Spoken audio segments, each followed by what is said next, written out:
അങ്ങനെ നമ്മളും ഒരു ഇലക്ട്രിക് ടൂ വീലർ എടുത്തിരിക്കുകയാണ്. ഈ ഹബ്ബിൽ നിന്ന് തന്നെ ഈ വീഡിയോ എടുക്കാൻ കാരണം എന്താണെന്ന് വെച്ച് കഴിഞ്ഞാൽ ഇത് ഹബ്ബ് പൊട്ടുന്നതിലൂടെ ഫേമസ് ആയിട്ടുള്ള ഒരു ഇലക്ട്രിക് ടൂ വീലറാണ് വിഡയുടെ VX2+ എന്ന മോഡലാണ് നമ്മളിപ്പോൾ എടുത്തിരിക്കുന്നത്.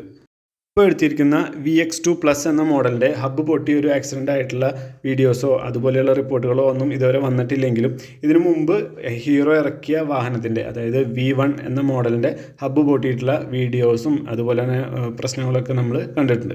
ഇപ്പോൾ നമ്മളിത് ഏതറിൻ്റെ ഒരു ഗ്രിഡിൽ ചാർജ് ചെയ്യാണ്. ഇപ്പോൾ ഫാസ്റ്റ് ചാർജിങ് ആണ് നടക്കുന്നത്. ഇതിൽ ഫാസ്റ്റ് ചാർജ് ചെയ്യാനായിട്ട് കുറച്ച് ബുദ്ധിമുട്ടൊക്കെ ഉണ്ട്. അതായത് നമ്മൾ ഫസ്റ്റ് നമ്മുടെ ഈ ഗണ്ണ് പ്ലഗ് ഇൻ ചെയ്യുമ്പോൾ തന്നെ ചിലപ്പോൾ ചാർജ് ആയിക്കൊള്ളണമെന്നില്ല. 1-2 പ്രാവശ്യം ഊരി കുത്തിയതിന് ശേഷം മാത്രമാണ് നമുക്ക് ഫാസ്റ്റ് ചാർജിങ് സ്റ്റാർട്ട് ആവുന്നത്. ചിലപ്പോൾ നമുക്കൊരു 10 മിനിറ്റോളം വെയിറ്റ് ചെയ്യേണ്ടിയൊക്കെ വരും. അപ്പോൾ മാത്രമാണ് ഇതിൻ്റെ ചാർജിങ് സ്റ്റാർട്ട് ആവുന്നത്. ഏതൊരു വാഹനങ്ങളൊക്കെ ഇവിടെ വന്ന് കുത്തുമ്പോൾ തന്നെ പെട്ടെന്ന് ചാർജ് ആവുന്നുണ്ട്. അതുപോലെയല്ല ഇത് കുറച്ച് ടൈം എടുക്കുന്നുണ്ട്. നമ്മുടെ ഹബ്ബ് വീണ്ടും നമുക്ക് നോക്കാം. ഇതുവരെ ഇതിന് പ്രശ്നങ്ങളൊന്നും ഉണ്ടായിട്ടില്ല. നമ്മൾ അത്യാവശ്യം 2 പേര് യാത്ര ചെയ്തുകൊണ്ട് ഫ്രണ്ടിലും ലോഡ് വെച്ചിട്ട് പോകാറുണ്ട്.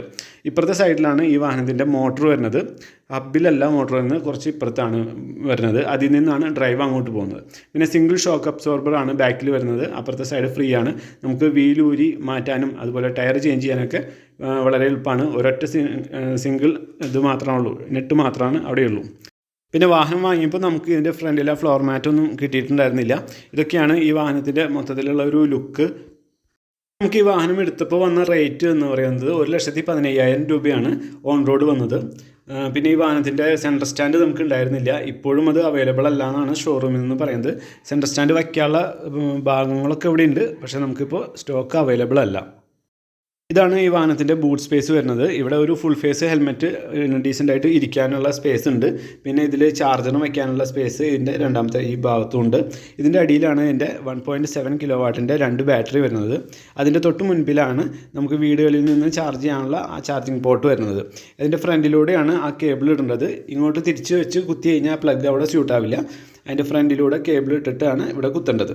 അങ്ങനെ കുത്തുമ്പോൾ ഇവിടെ ഇതിൻ്റെ ആ റബ്ബർ പോർഷൻ കുറച്ച് ഡാമേജ് ആയിട്ടുണ്ട്. അത് സൂക്ഷിച്ച് കുത്തണം. അപ്പോൾ അത് ഡാമേജ് ആവാതെ ശ്രദ്ധിക്കണം. പിന്നെ ഈ വണ്ടിയുടെ ബൂട്ടിനകത്ത് അടിയിലായിട്ട് 2 ഹോൾ ഇട്ട് കൊടുത്തിട്ടുണ്ട്. ഇതിലേക്ക് വെള്ളം മറ്റുള്ളതൊക്കെ എന്തെങ്കിലും വീണ് കഴിഞ്ഞാൽ അത് താഴോട്ട് പോകാനായിട്ടാണ് ഇങ്ങനെ ഹോൾ ഇട്ടിരിക്കുന്നത്. പക്ഷേ ഈ ഹോളിൽ കൂടെ തോന്നുന്നു മുകളിലേക്ക് വെള്ളം വരാനുള്ള ചാൻസ് ഉണ്ട്. പിന്നെ ബാക്കിലുള്ള ആ സീറ്റ് ലോക്ക് ആവുന്ന പോർഷനിൽ കൂടെ നമുക്ക് ഇതിനകത്തേക്ക് ചെളിയും വെള്ളം അടിച്ച് കയറുന്ന ഒരു കംപ്ലയിൻറ്റ് ഉണ്ടായി.